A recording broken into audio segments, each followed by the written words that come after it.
So my name is Ken Bedwell. I'm here to talk about serverless cloud applications. So the title of my talk on the page is Python Web Apps, which is true. It's true.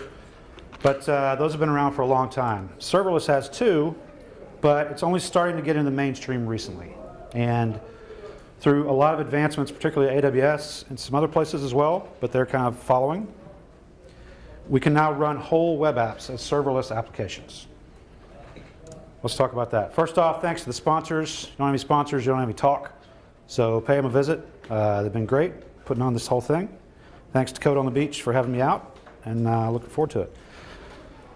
This probably isn't going to run an hour. I've never talked an hour about anything in my life. So I'll give you some time back and get some snacks and talk to our sponsors. Pick up your t-shirt. So who am I? I am currently working at a company called Navuli, which is a very, very small cloud consulting company working on a product to commoditize the cloud. What does that mean? Right now you give all your money to AWS, give all your money to Google, give all your money to Azure. You get a bunch of different features. They don't work very well together. Intentionally trying to fix some of that. Where have I worked before? Lots of places. I don't have stock in any of them, unfortunately, but I got a lot of really cool experience, which has made me the amazing guy I am today. Big stuff I've worked on. AT&T worked on a 6 petabyte Kings Mountain Hadoop cluster. Anybody Hadoop people? Sweet, this is going to go awesome. Bank of America, I ran all the Cassandra at the bank. We ran 1,100 plus servers with 3 full-time employees, including myself. Ansible people. Fire, all right, 2 for 2. Cisco, we did 22 data center telemetry aggregation, meaning all of the billing stuff and monitoring and crap breaking from 22 different data centers rolled into 2 data centers, which then got rolled up. Anybody use Kafka? Right, on fire. Anybody use Python? Yeah, right, I got something, that's good. IBM working on exabyte scale data encryption. So you lose the keys, Citibank loses all the money. Big stuff. So what's the plan? We're going to talk about what is serverless computing. How can you serve things without servers? There's a trick.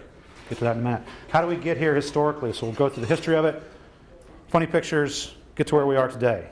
What about containers? How do these compare with serverless technology? And then we're going to build something. I'm going to do something very brave, which you're not supposed to do at a talk. I'm going to do it live, right in front of you. And we're all going to hope it works. If it's not, I'm going to do a lot of shuffling, tap dance, and then I'm going to run out the door. We're going to talk about serverless gotchas, bad things that can go wrong in serverless, things to think about, pain points when you're converting your application or writing it in the serverless paradigm. And then we're going to talk about some other vendors. We're going to focus on AWS because they're the 500-pound gorilla. Azure does it, Google does it, there's other side products that do it. We're going to talk about some of those, how they compare. And then following along this history, you can kind of derive over how we got to here, where is it we're going? What's kind of the next big thing to think about? So what is serverless? The idea is that infrastructure people, who are your back-end infrastructure people? Back-end developers, raise your hand. Infrastructure guys, like you worry about the hardware? Good. Not a single one of you wants to worry about that stuff. It sucks. I've been doing it for years. It's awful. You just worry about your code. You don't even want to throw it over to the wall to the infrastructure nerds. You just want it to work. Think about your stuff and nothing else. And your boss only wants to pay for what he actually uses. So if you're in the cloud and you've got a bunch of EC2 instances and they're sitting up there serving your stuff and you got your dev environment and you go home for the weekend, guess what? It keeps running. Keep paying. Bosses don't like that. This is going to make you a hero. So we've got different as a service, AAS as a service.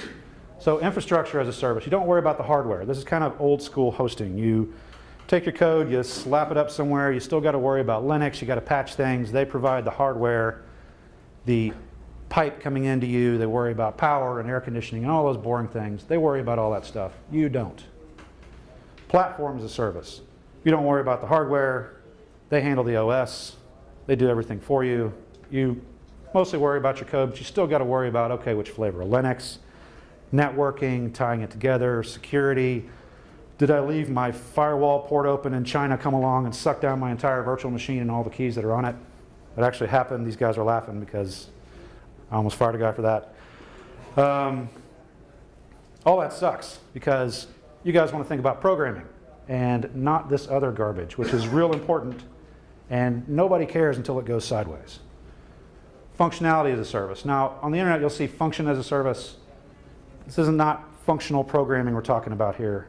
It's functionality as a service. You're just worrying about your stuff. Throw it up in the cloud. Magically, it works. That's the idea. So how did we get here?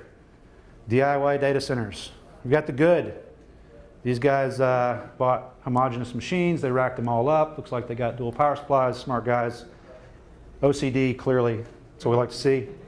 They're thinking about heating. They're thinking about spacing. Somebody's got a big checkbook. We've got the bad, which is worked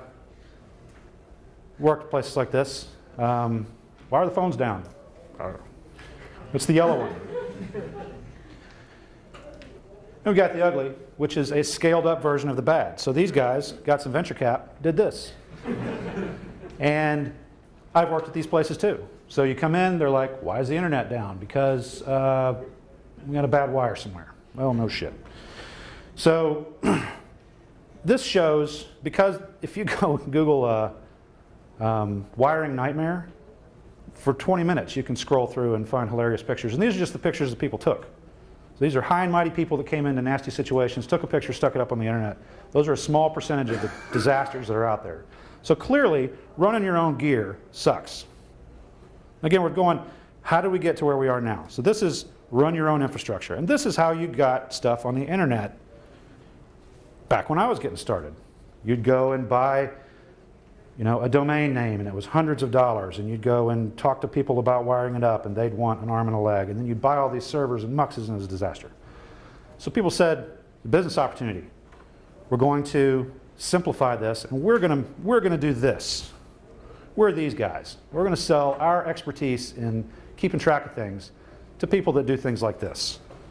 And they're going to get rid of all that gear, and we're going to move into what's called shared hosting, virtual hosting. So shared hosting is you've got a server, you run your site on it, you don't actually get the box, you get a slice of a box, but you don't think you're alone on that box. Dedicated hosting is you buy somebody else's server somewhere else. VPS hosting, virtual private servers, you've got multiple servers running on a single machine, because machines have gotten so powerful that you can actually put Linux inside of Linux inside of Linux. Or Windows inside of Windows inside of Windows. And you get this little slice, you think you have this big machine, you don't. But they're making money on the fact that you're not using all of your compute time all the time. So they can sell that excess capacity to everybody else. Economies of scale. So as this technology has matured, and as continuing growth of power of computers, is we get more and more powerful virtual computing environments. You can stuff many, many things onto one machine. You can move these little fake machines back and forth. You can do all kinds of fun stuff. VMware really revolutionized this space. Banks, big outfits like that went all in on VMware. They said that we got all this data center space. We're going to optimize all that and use VMware to make the most of that so we don't have to buy as much gear. We're all going to get our bonuses. It's going to be great.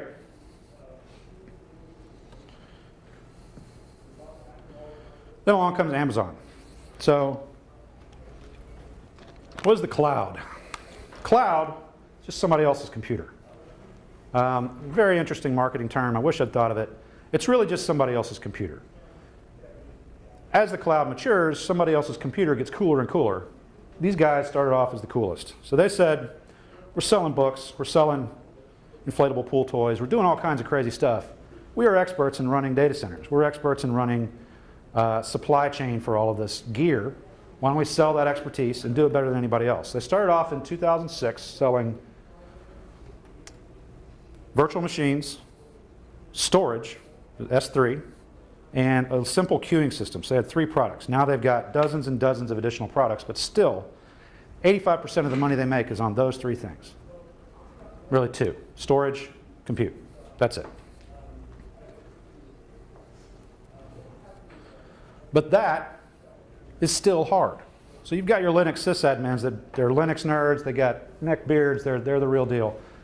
They learned for years how to run Linux systems, and then somebody flipped the apple cart upside down, and all these executives said, let's go to the cloud, it's cheaper, we don't have to run any gear. Well, it introduced a lot of security problems. It introduced a lot of complexity. It introduced how are we going to get all of these big iron applications up into the cloud. So while there's new possibilities, it opens up a lot of interesting possibilities with what you can do, locating your apps all over the world, fancy stuff. There's all kinds of new possibilities that you didn't have before with real hardware. It also introduced a lot of new complexities. So with these complexities, what are some of those? Provisioning. I need 100 servers right now. How do I do that? That's why I said Ansible. Ansible, Terraform, things like that have come along only in the last couple of years to make that easier. But for the longest time, people were in the UI clicking and provisioning and clicking and provisioning and making all these servers and making spreadsheets of stuff and handing them out just like they were with real hardware. Painful. Orchestration. So I want these servers to come up and I want them to run a bunch of stuff in parallel and I want them to come back down. Match.com, first one I ever heard of. They would upload, they were kind of the first hybrid cloud thing I heard of. They would upload all of their dating stuff. So, hi, my name is Ken, I'm 6'7", I like wearing funny hats and clown outfits, go find me a woman. It would upload all this data into the cloud, run a bunch of Hadoop stuff on it, shove it back down onto the premises, and then shut off all those servers at night. Magic, that's orchestration. Somebody had to write the code to do all that stuff. Huge pain in the ass. Monitoring, how do you know if it's up or down? It's not a real machine. It's running out of CPU. What does that mean? It's not a real CPU, it's a fractional CPU. How do we handle all the complexity of that? What do we do when it breaks? Billing. Billing by the second, billing by the hour, fractional billing. Fractions of pennies for doing things on here, adding all that stuff up. How do you know if Amazon is lying to you? How do you know if they forgot to carry the one? You got to audit their billing. Every single one of these things involves folks like us writing code to figure out these problems that didn't exist before. We just had flipping hardware. So we didn't make our lives really simpler. We just moved the complexity around. Well, that sucks. More choices are not necessarily better. Wife sends me to the store to buy fancy milk for our kid. This is what I think every time I go to Publix. I want that one, and they're out of it because it looks like that. What do I do? Alternatives. More choices are not necessarily better. I just want to run my code. So Amazon came up with something called Lambda. And I have not, this is just my theory on this, but they built Lambda as something cool. And then somebody else came along and said, I know what I'm going to do with that. I'm going to turn that into something where I don't have to spend any money. And now they're trying to put the cat back inside the bag. But the technology's out there now. People are digging it. I think it may be the way things are going. They'll figure out a way to get your money. But for now, as we'll go into, it's a technology we can utilize to run big, complicated things and save a bunch of money and complexity at the same time. What's Lambda do? When something happens on AWS, and I'm going to go into an example for each of these. When something happens on AWS, it will run a function for you. Simple as that. You can write your functions in, I should put this first, variations of .NET stuff, recently Go, Java 8. I don't know why you'd want to do that, but some people like it.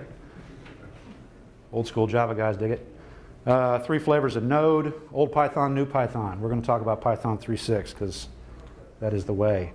So you got a variety of ways to write your functions, and function can mean a lot of things to a lot of people. It's really just reacting to something that happens on the platform. For instance, S3. S3 is a giant directory of your stuff. It's an object store. You have a path to it and a thing. It's the dumbest database ever, but it's bottomless, and it responds forever. And they got 99.99 zillion nines uptime. So it's pretty great. Throw stuff in there, comes back out. Throw stuff in there. When it lands, if you've told Lambda to run my function when something lands in a bucket, it will dutifully run it. It'll tell you what landed, when it landed. If you got permissions, you can do whatever you want. You can unzip that zip file that just landed. You can encrypt that file that turned into something. You can turn that JPEG into a PNG, turn that frown upside down. There's all kinds of stuff you can do. Sky's the limit. You can treat it like a queue, really cheap queue. Keep that one in mind. DynamoDB, fancy NoSQL database. When things land in your tables, it will run your functions, kind of like a trigger. Kinesis data streams, kind of like Kafka, kind of like RabbitMQ, any RabbitMQ, MQ anything, queuing systems. Okay. Kinesis is kind of like that, except they don't want you to use Kafka, they want you to use their stuff. And it's better. Whatever. But when things land in queues, when things leave queues, when queues go up, when queues go down, it'll notify you. Simple notification service. It's kind of like text messages, sort of. So when a notification happens from some system, it'll notify you. See the theme here. Emails, get an email, notify you. Queuing system, they got their own, notify you. CloudFormation. CloudFormation is how you build these systems in their native vendor lock-in kind of way. So I need 50 servers now, hit a button. If you've done a bunch of work in CloudFormation, when these servers come up and down, when these events happen, it'll notify you. CloudWatch logs. Did Ken log into system X? Yes. Run a function. Same with events, code commit. They have their own Git, CI/CD platform kind of thing. Alexa. My wife runs an ice cream shop, and I'm going to do this. So I want to say, Alexa, where are we at? And it tells me how much she made today. That's my dream. And so I can stop checking my phone, because I keep wanting to do it right now, because she's about to open. I want to see how much money we made today. I want to be able to yell Alexa across the house, ask her how much money we get, and then it runs a function that goes and calls the API at the point of sale system, says how much money we make, and then she reads it out. Flipping magic. We'll get back to this one in a minute. That's the cool one. I don't know what IoT button is. It's Internet of Things, buttons, I don't know. CloudFront. So CloudFront is the system that hosts all of your static content for websites all over the world. So when you hit this and you're in California, hit a button, California, all the images that come up are shipped from somewhere on the West Coast. If you're on the East Coast, same thing. So when you load things up into that, it'll call a function. Pretty cool. Variations on a theme. AWS does something, calls a function of your code, do whatever you want. Go nuts. That is the key to running things serverlessly. What is that? Amazon will run REST API front ends for you so that you don't have to load balance and front end things and do all the edge computing stuff. They'll do all that for you. It's magic. And when somebody hits the API, it will run a function for you. That's nice of them. I bet we could put whole web apps behind that. And we can, because some geniuses have come up with ways to do that. Now, setting all that stuff up is kind of complex. More complexity, more options, still kind of painful. What do we do when there's a problem? We come up with an interesting way to solve it. So there's some packages out there that will solve this very problem and allow you to take your Python code, stick it up in Lambda, and every time they hit one of these gateways, if you've got different API endpoints in your blob of code, it'll run them dutifully and hand back the output. It's magic. You might know about Flask, Django. Okay, these are packages. You write your Python a certain way, and it'll treat it as a web app. In Java, you've got war files and ear files, and you stick them on Tomcat, and if you built your thing the right way, it'll run it the right way. Build your stuff the right way in Django and Flask. You hit an HTTP endpoint, it'll run your code. If you tie those endpoints in Flask to API gateways, when something comes in off the internet, it'll run your code. Doesn't sound like that big of a deal, except that to this point, we would have had to spin up servers, run things on servers, have these things running all the time, monitor them, big pain in the butt. We're going to use Lambda to run these things so we don't have to worry about any permanent infrastructure.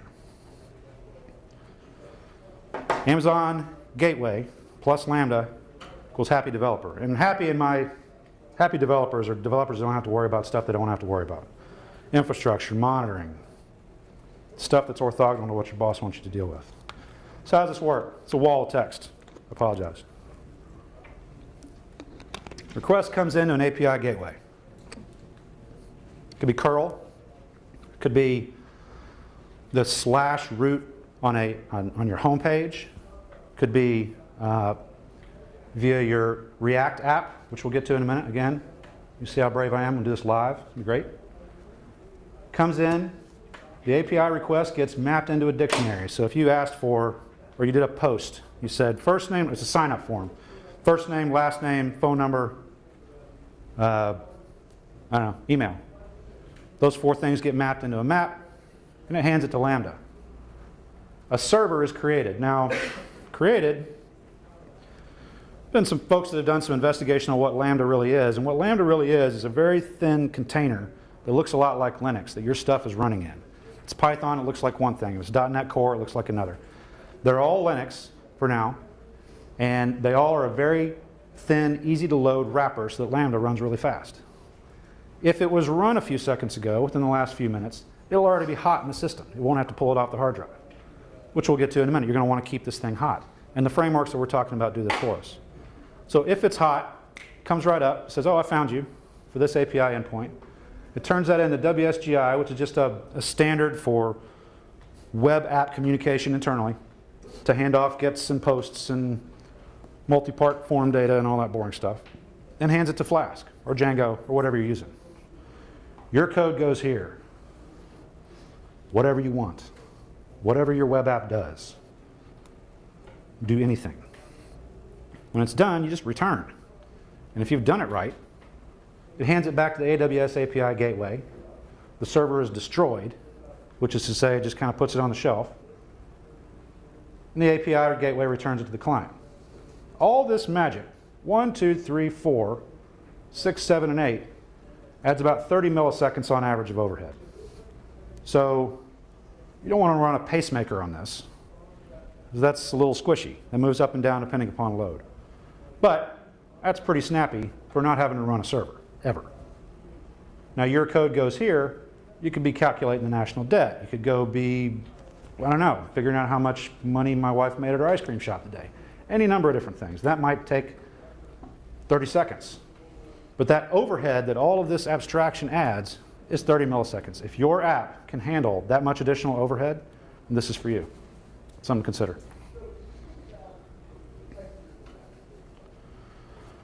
So we're going to use Flask, which we talked about before, and Zappa. Frank Zappa, got a very iconic mustache, kind of like your iconic beard, sir. Very impressive. I'm very envious. I shouldn't be. It's pretty amazing, but you take the cake so far today, sir. So we're going to use Flask plus Zappa. And what Zappa does is Zappa is that glue that talks to AWS and says, okay, API gateways, I'm going to put something in S3 and making zip files and doing all kinds of fancy stuff. I'm looking at your Flask app to see where your API endpoints are. I'm going to tie them all to Lambda functions. I'm going to make all this work. Zappa is the key. Flask is cool. Zappa is what's going to save us some money.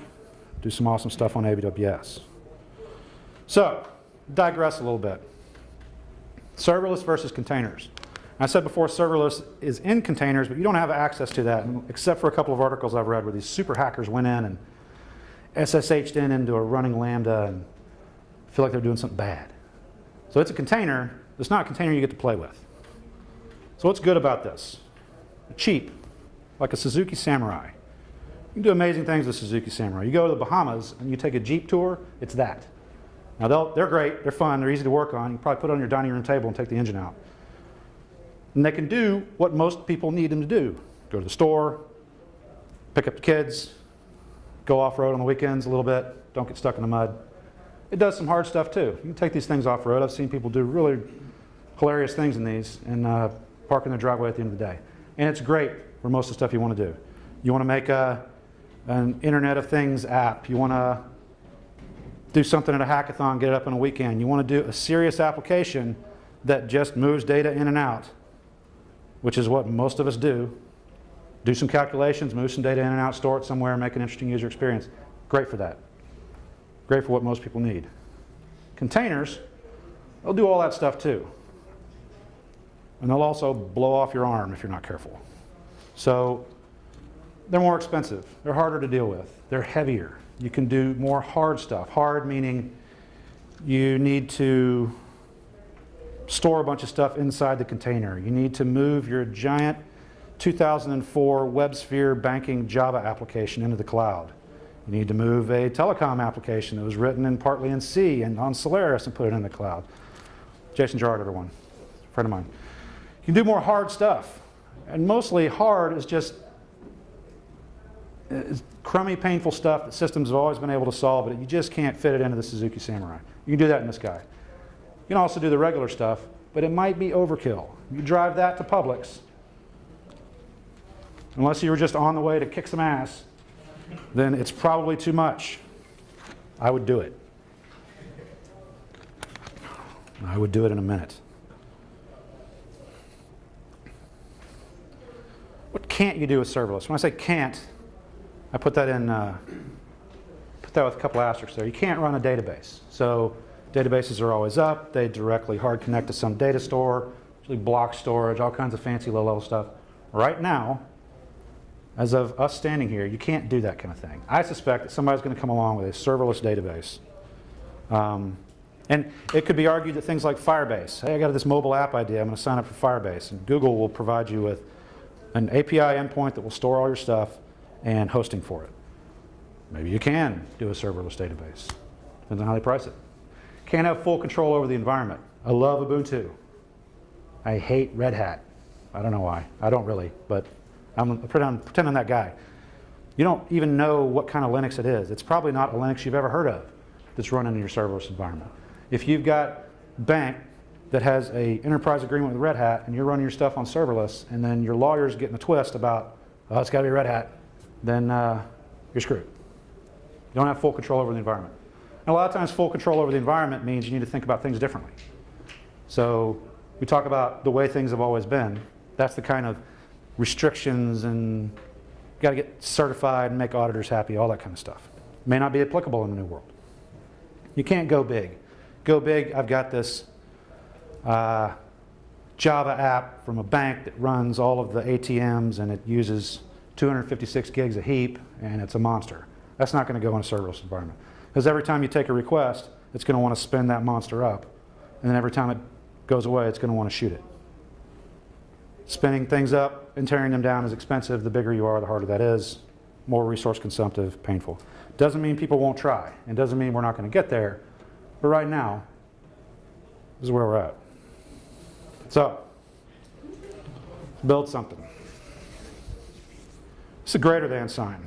I'm not saying he's turning into him. I'm saying he's greater than Chuck. I want to prove it. I'm going to prove it. So we're going to do this live. Because I'm a gutsy guy. So, what have I built? I've built a very simple Flask application.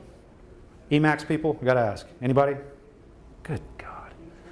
I'm in the wrong room. All you guys, the people that couldn't get into the machine learning talk, clearly. I bet there's Emacs nerds in there. I guarantee it. I'm surprised our guy right here.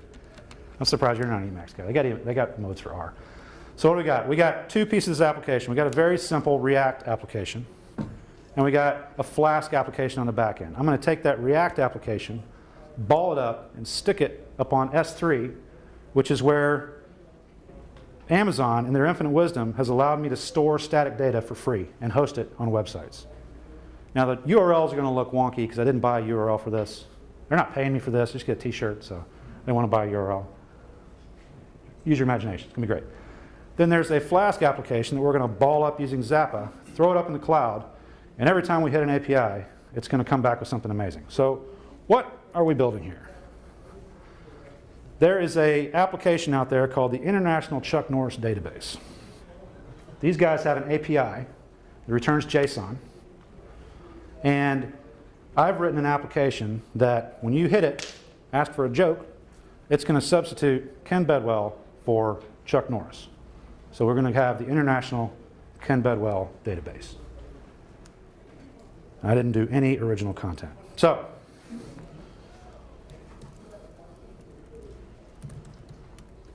this is Flask. This is as simple as I can make it.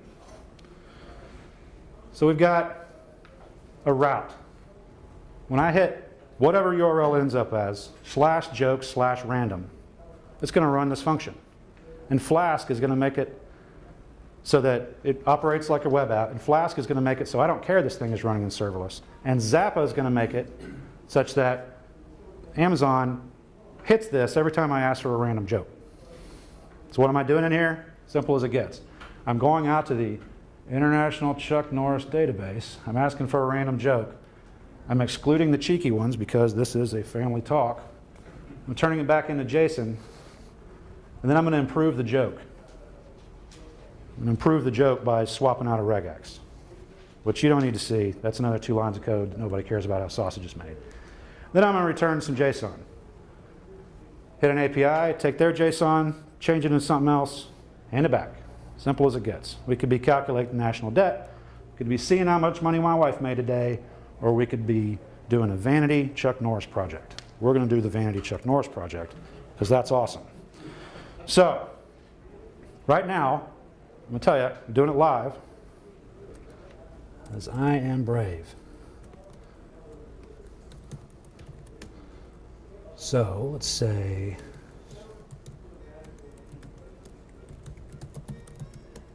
list functions. There are no functions that I've got. So I asked, hey, AWS, what functions I've got? There's nothing up my sleeve bit. Nothing up my sleeve. So I'm going to say, hey, Zappa, turn this into a Zappa project. So right now I've got some code, right? I've got a package, I've got my requirements, all this, and all this is going to be on GitHub. I'll put a link up here at the end. But it's just standard Python Flask project, no big deal right now. I'm about to turn into a Flask or into a Zappa project. Zappa! DOS graphics, dig it. These guys must be old like me. So what this says, what do you want to call your environment? We're going to call it dev, because I don't have to type anything, I won't screw it up. It's going to say, great, we're going to call it dev. Now, what do you want to call the bucket? Now, bucket is S3 where you stick your objects, and that's how you get stuff up to the cloud so that AWS can find it and then turn it into something amazing. So it offers you something strangely named because they all have to be unique. So they're smart and made one for me. That seems painful. So we're going to call it Mavuli, Zappa, Code on the Beach 2018. Where does your app's function live? Well, the function is really a whole Flask app. Code on the Beach is my package. App, because I'm creative. App lives. That's what holds all my code. That's the code I just showed you in Python. That's where all that stuff lives. You want to deploy this all over the world. Now, as I'm doing this the other day, I'm thinking, how much effort does it require to deploy your app in a traditional way literally everywhere in the world? A huge, colossal pain in the ass. Europe, Australia, South America. We got 5 regions here. Good luck doing that in 2 clicks. No, I don't want to do that because it's just the Chuck Norris database. I want in the East. What's that going to generate? That's going to generate a configuration file that lives in your directory, and you can then check it in and check it out. Keep track of it. Where's your stuff live? What region? It's all the stuff we just picked. And it's going to be Python 3.6 because they detected that automatically. Does it look okay? It does. Zappa, thank you very much. Now it's going to tell you what to do next. Now you want to deploy it. Once you're done deploying it, you're going to want to update it. Pretty magical. Haven't actually done anything yet. So this thing has just generated this file through a questionnaire, and now I'm going to run it. This is the live part.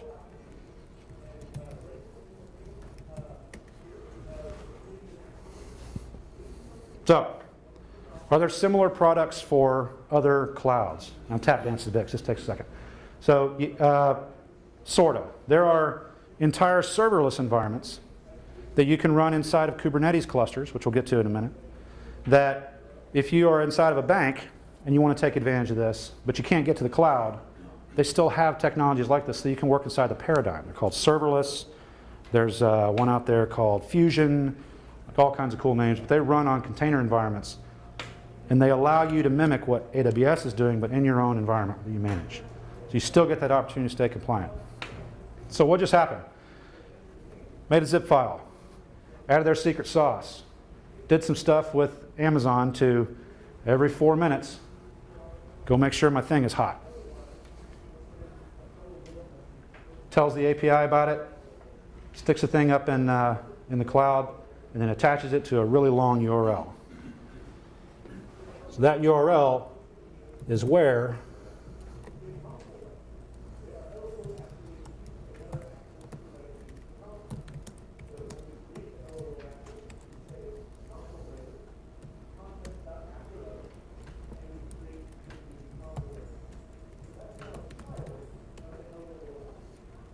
perfect. pipe it through JQ so we can read it. It says, Ken Bedwell can lead a horse to water and make him drink it. So that's a Chuck Norris joke turned into a better joke by Ken Bedwell. Now, so that's what our web app is going to do. It's going to ask for a random joke and stick it on a page over and over again. So what we've proven is we've taken this really hilarious URL, ask it for a random joke, tick, tick, tick, and out pops a random joke with our amazing functionality built in. That took me 30 seconds, and I could have done it with one hand. Pretty cool.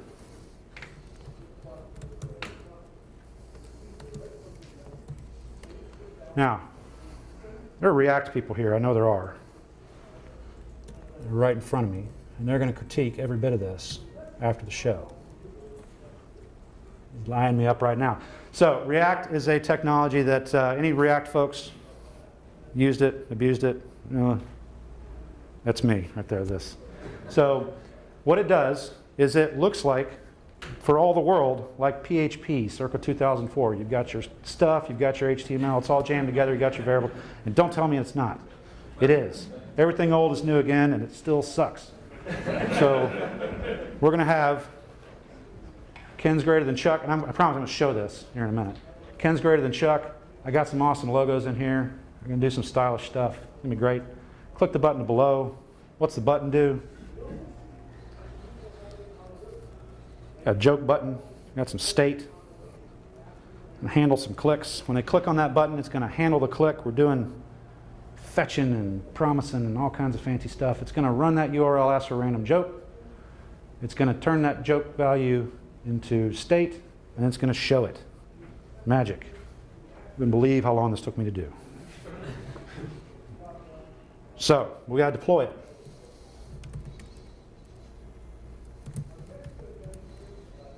I wrap everything in scripts because I don't like to think about stuff too hard. So, this guy is doing all my React stuff, bundling it up, sticking it into a zip file, generating things, and slapping it up on the internet. Piece of cake. Next Chuck Norris app. I did not expect the screen resolution to be this crummy. So we're going to have to do some scrolling. If this all worked, I hit the button, and get a random joke. Yes. If tapped, Ken Bedwell roundhouse kick could power the country of Australia for 44 minutes. True story. I can hit that again, I think. Let's try this.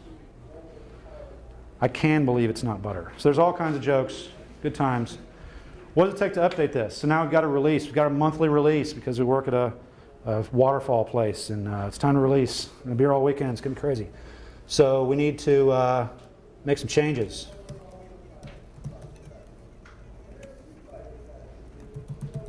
Well, this is now the Jason Gerard. And he's in front of me right here, so that's why I can do this to him. It's not the Ken Bedwell site anymore. It's Jason Gerard.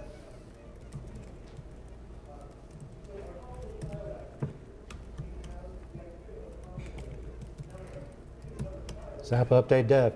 Now, you can imagine plugging this guy into Jenkins, into a CI/CD system, and then nobody would have to do this off their laptop because that's bad. Bad.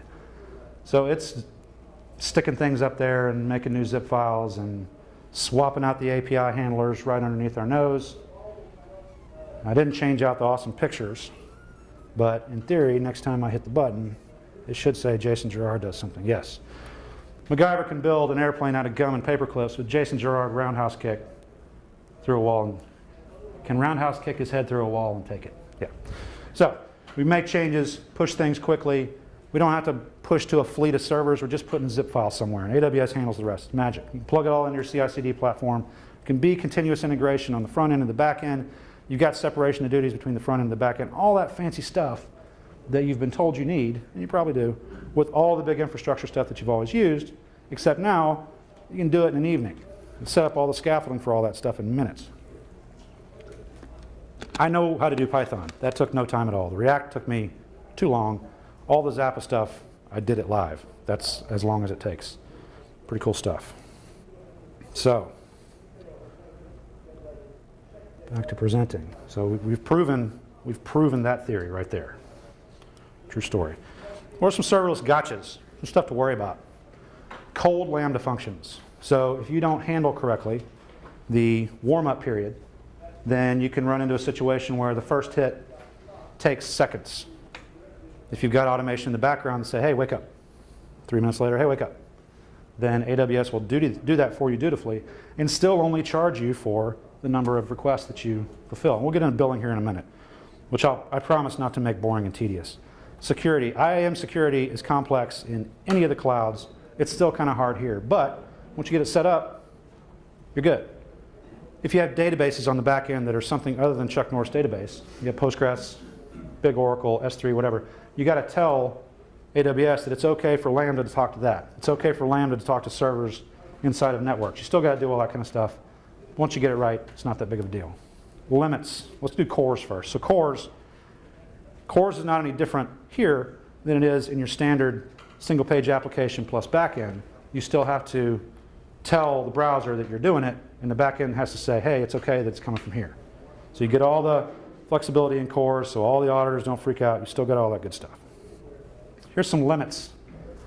So it's a little small. I'll work through it. Your stuff can use pretty decent sized memory. The less memory you use, the faster it's going to run. Because you're in Python, you're going to use a fair bit. It's going to spin up 128 megs of RAM for you, just kind of on the fly. Your ephemeral disk capacity, so how much space it uses when it's unzipped, is limited to 512 megabytes. You can keep open a bunch of file descriptors. That's why you can't run a database right now, because these limits are simply too small. Numbers of processes and threads. You could spin up threads. You can do all kinds of fancy stuff in there. It's not particularly restrictive. Just because you can doesn't mean you should. Maximum execution duration. This is important. 5 minutes. So if your thing takes 5 minutes, it will kill it. You got to get done in 5 minutes. Most of the time, that's fine. But if you're running some back-end thing that is, let's say you're working for Comcast and the new season of The Sopranos drops in 15 zip files and you got to go encode them to something else, it might be a problem. So if you're doing bulk processing of things, bulk processing of data in response to events, it's possible that you could run into this 5-minute execution time. Experimentally, and when I say experimentally, I haven't put a whole bunch of time into this, but other people have, the environment, for now anyway, seems to be relatively elastic. So if you blast all your stuff through there all at once, you're getting roughly the same response time as if you only did 3.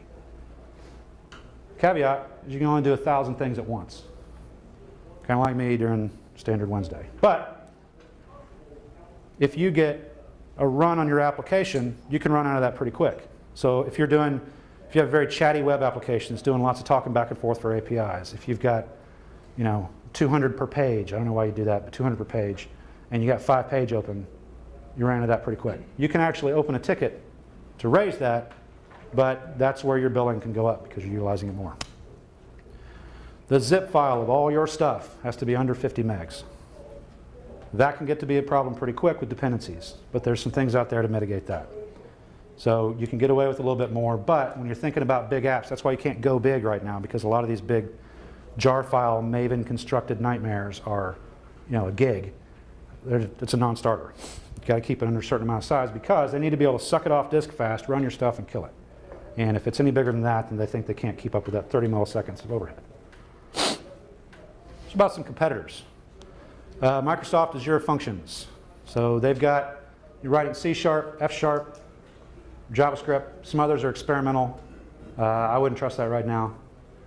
Their integrated security uses OAuth. I don't know a whole lot about Azure, I'll be honest. But what I see on there is they're talking about OAuth. So if you've got an OAuth connection to GitHub and it checks your OAuth connection to GitHub, then if you've got it set up that way, it'll allow it to run your function. They kind of punt it on this and send it over to somebody else to handle. Their whole backend, or the whole container system, is open source on GitHub, which is pretty cool. So you can actually see all the internals of how this stuff is run open source. Now this is too small to read. You're going to take my word for it. I'll tell you how billing works. So this is the most complete, easy to understand, worked out cost setup for Microsoft, for serverless computing that I've seen. So we've got a half a gig, 512 megabyte package that executes 3 million times for 1 second for each hit in a month. That's 3 million seconds because it's 3 million times for a second. They have something called gigabyte seconds, which is how long was it running and how big was it. 1.5 million gigabyte seconds. They give you 400,000 gigabyte seconds per free per month, so you net that out. Multiply those together and you get $17.60 for running your stuff in every data center in the world for 3 million hits a month, which sounds like a static hosting bill from 2001, except you couldn't do all the stuff that you can do with serverless computing. So you can literally do anything.